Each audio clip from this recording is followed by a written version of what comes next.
Good evening, everybody who's supporting us on this YF Bible Reading Marathon. Thank you for joining us again tonight.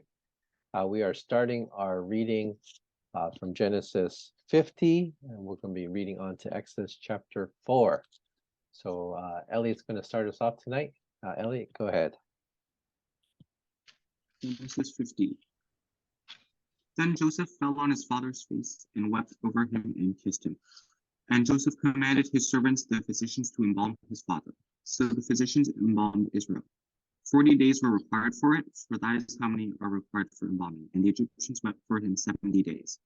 And when the days of weeping for him were past, Joseph spoke to the household of Pharaoh, saying, If now I have found favor in your eyes, please speak in the ears of Pharaoh, saying, My father made me swear, saying, I am about to die. In my tomb that I hewed out for myself in the land of Canaan, there you shall bury me.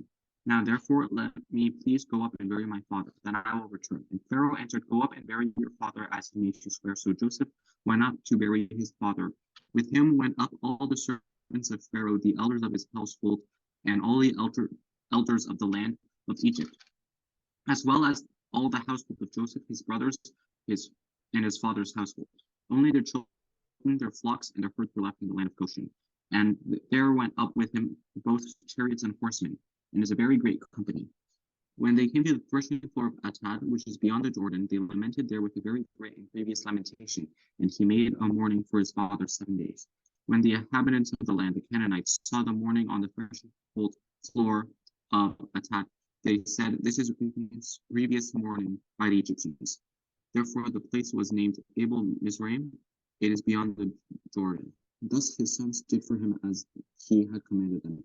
For his sons carried him to the land of Canaan and buried him in the cave of the field at Machpelah to the east of Mamre, which Abraham bought with the field from Ephron the Hittite to possess as a burying place. After he had buried his father, Joseph returned to Egypt with his brothers and all who had gone up with him to bury his father. God's good purpose. When Joseph's brothers saw that their father was dead, they said, It may be that Joseph will hate us and pay us back for all the evil we did to him. So they sent a message to Joseph saying, Your father gave this command before he died. Say to Joseph, Please forgive the transgression of your brothers and their sin, because they did evil to you. And now please forgive the transgression of the servants of the God, your father. Joseph wept when they spoke to him. His brothers also came and fell down before him and said, Behold, we are your servants. But Joseph said to them, Do not fear, for I am in the place of God. For am I in the place of God? As for you, you meant evil against me, but God meant it for good, to bring it about that many people should be kept alive as they are today. So do not fear, I will provide for you and your little ones. Thus he comforted them and spoke kindly to them. So Joseph remained in Egypt, he and his father's house. Joseph lived 110 years, and Joseph saw Ephraim's children of the third generation. The children also of Machir and the son of Manasseh were counted as Joseph's own. And Joseph said to his brothers, I am about to die, but God will visit you and bring you up out of this land to the land that he swore to Abraham, to Isaac, and to Jacob. Then Joseph made the sons of Israel swear, God will surely visit you, and you shall carry up my bones from here. So Joseph died, being 110 years old. They embalmed him, and he was put in a coffin in Egypt. Great. Thanks, Elliot. I think Lydia's next. Yeah. Okay, Exodus 1. These are the names of the sons of Israel who came to Egypt with Jacob, each with his household: Reuben, Simeon, Levi, and Judah; Issachar, Zebulun, and Benjamin; Dan and Naphtali; Gad and Asher. All the descendants of Jacob were 70 persons. Joseph was already in Egypt. Then Joseph died, and all his brothers and all that generation. But the people of Israel were fruitful and increased greatly. They multiplied and grew exceedingly strong, so that the land was filled with them. Now there arose a new king over Egypt who did not know Joseph. And he said to his people, Behold, the people of Israel are too many and too mighty for us. Come, let us deal shrewdly with them, lest they multiply. And if war breaks out, they join our enemies and fight against us and escape from the land. Therefore they set taskmasters over them to afflict them with heavy burdens. They built for Pharaoh store cities, Pithom and Ramses. But the more they were oppressed, the more they multiplied, and the more they spread abroad. And the Egyptians were in dread of the people of Israel. So they ruthlessly made the people of Israel work as slaves, and made their lives bitter with hard service in mortar and brick, and in all kinds of work in the field. In all their work they ruthlessly made them work as slaves. Then the king of Egypt said to the Hebrew midwives, one of whom was named Shiphrah, and the other Puah, when you serve as a midwife to the Hebrew women and see them on the birth stool, if it is a son, you shall kill him, but if it is a daughter, she shall live. But the midwives feared God and did not do as the king of Egypt commanded them, but let the male children live. So the king of Egypt called the midwives and said to them, why have you done this, and let the male children live? The midwives said to Pharaoh, because the Hebrew women are not like the Egyptian women, for they are vigorous and give birth before the midwife comes to them. So God dealt well with the midwives, and the people multiplied and grew very strong. And because the midwives feared God, he gave them families. Then Pharaoh commanded all his people, every son that is born to the Hebrews you shall cast into the Nile, but you shall let every daughter live. All right. Good job, Lydia. Who's next? Exodus chapter 2. About this time, a man and woman from the tribe of Levi got married. The woman became pregnant and gave birth to a son. She saw that he was a special baby and kept him hidden for 3 months. But when she could no longer hide him, she got a basket made of papyrus reed. Is it papyrus reed? And papyrus reed and waterproof it with tar and pitch. She put the baby in the basket and laid it among the reed along the bank of the Nile River. The baby's sisters then stood at a distance, watching to see what could happen to him. Soon Pharaoh's daughter came down to bathe in the river, and her attendants walked along the riverbank. When the princess saw the basket among the reeds, she sent her maid to get it for her. When the princess opened it, she saw the baby. The little boy was crying, and she felt sorry for him. This must be one of the Hebrew children, she said. Then the baby's sister approached to the princess. Should I go and find one of the Hebrew women to nurse the baby for you? She asked. Yes, do, the princess replied. So the girl went and called the baby's mother. Take this baby and nurse him for me, the princess told the baby's mother. I will pay you for your help. So the woman took her baby home and nursed him. Later, when the boy was older, his mother brought him back to Pharaoh's daughter, who adopted him as her own son. The princess named him Moses, for she explained, I lifted him out of the water. Many years later, when Moses had grown up, he went out to visit his own people, the Hebrews, and he saw how hard they were forced to work. During his visit, he saw an Egyptian beating one of his fellow Hebrews. After looking in all directions to make sure no one was watching, Moses killed the Egyptian and hid the body in the sand. The next day, when Moses went out to visit his people again, he saw 2 Hebrew men fighting.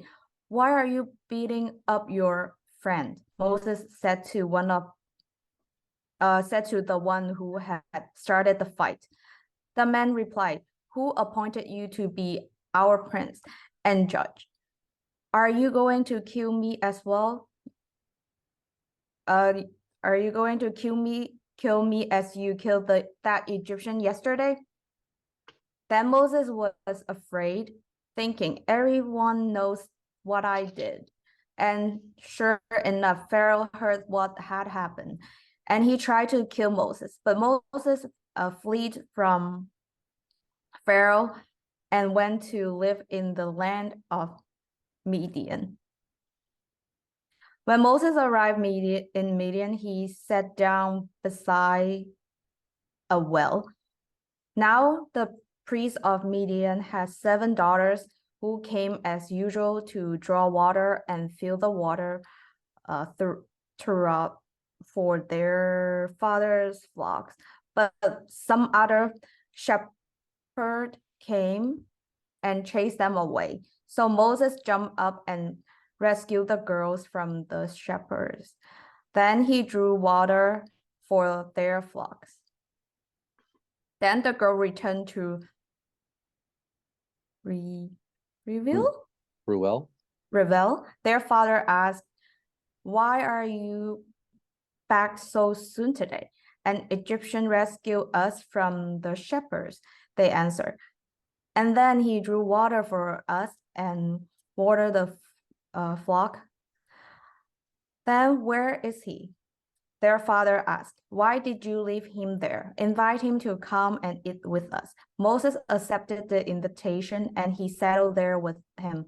In time, Reuel gave Moses his daughter Zipporah to be his wife. Later, he gave birth to a son, and Moses named him Jerusalem, for he explained, I have been a foreigner in a foreign land.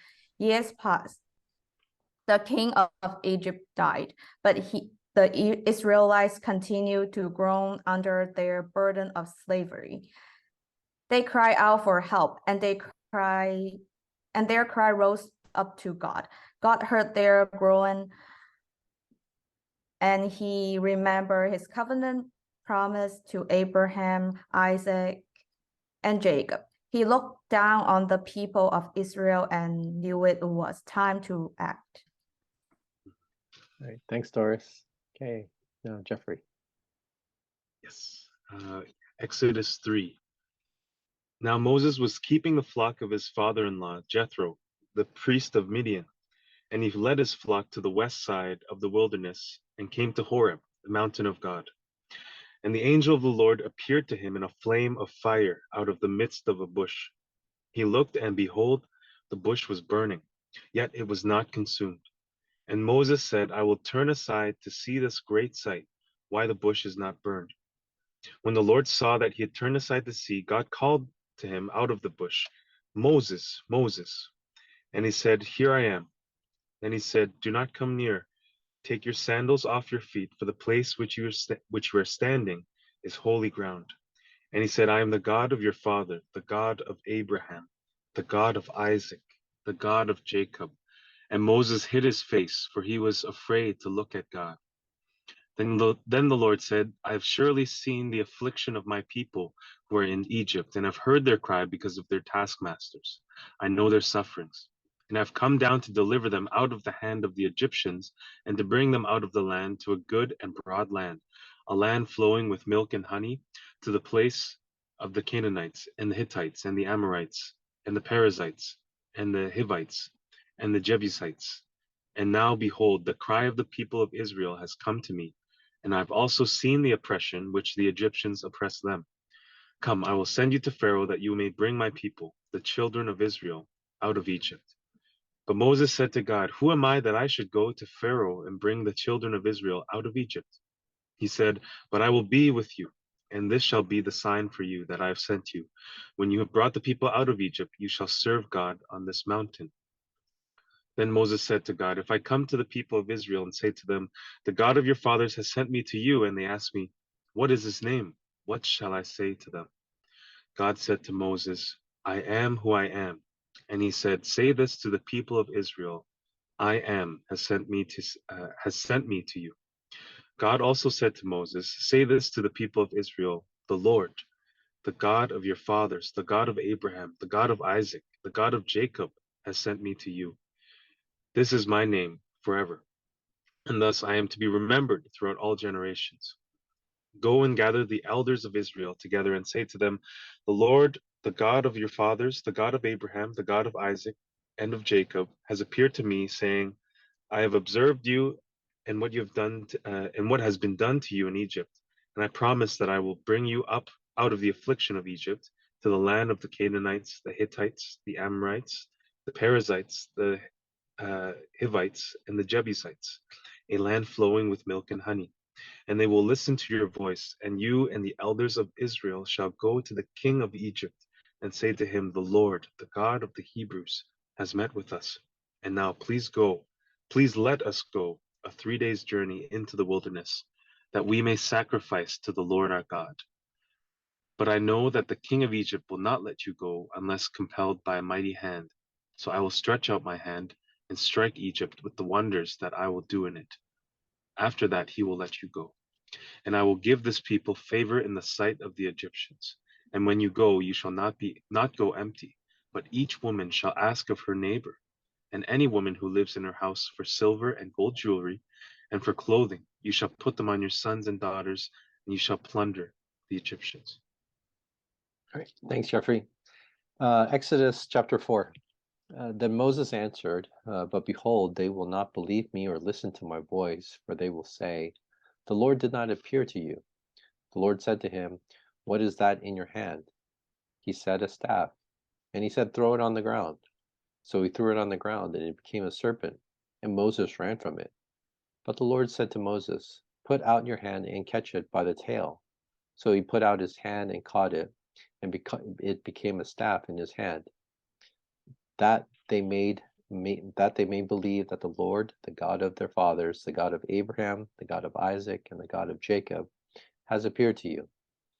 Again the Lord said to him, Put your hand inside your cloak. And he put his hand inside his cloak, and when he took it out, behold, his hand was leprous, like snow. Then God said, Put your hand back inside your cloak. So he put his hand back inside his cloak, and when he took it out, behold, it was restored like the rest of his flesh.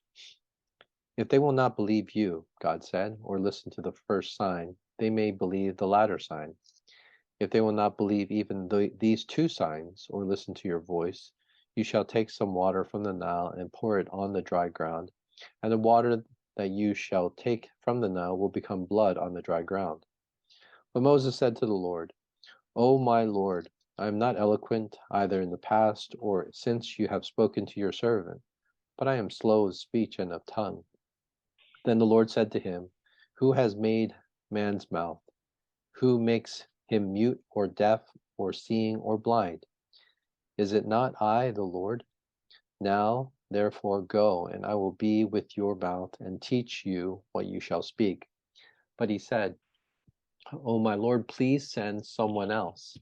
Then the anger of the Lord was kindled against Moses, and he said, Is there not Aaron your brother, the Levite? I know that he can speak well. Behold, he is coming out to meet you, and when he sees you, he will be glad in his heart. You shall speak to him and put the words in his mouth, and I will be with your mouth and with his mouth, and will teach you both what to do. He shall speak for you to the people, and he shall be your mouth, and you shall be as God to him.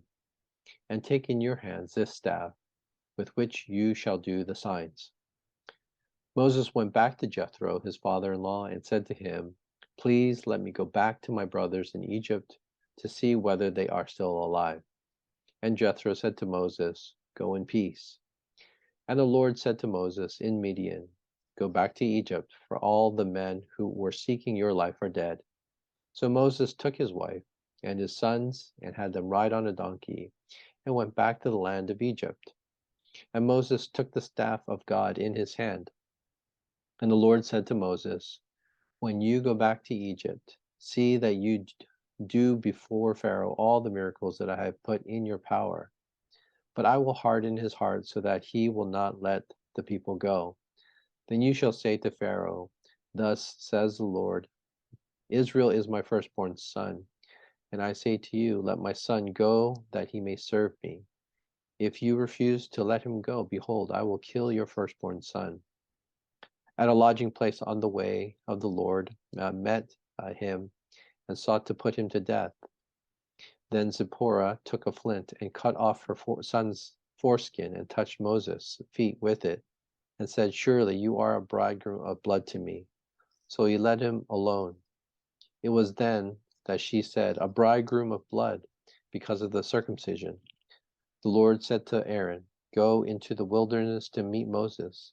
So he went and met him at the mountain of God and kissed him.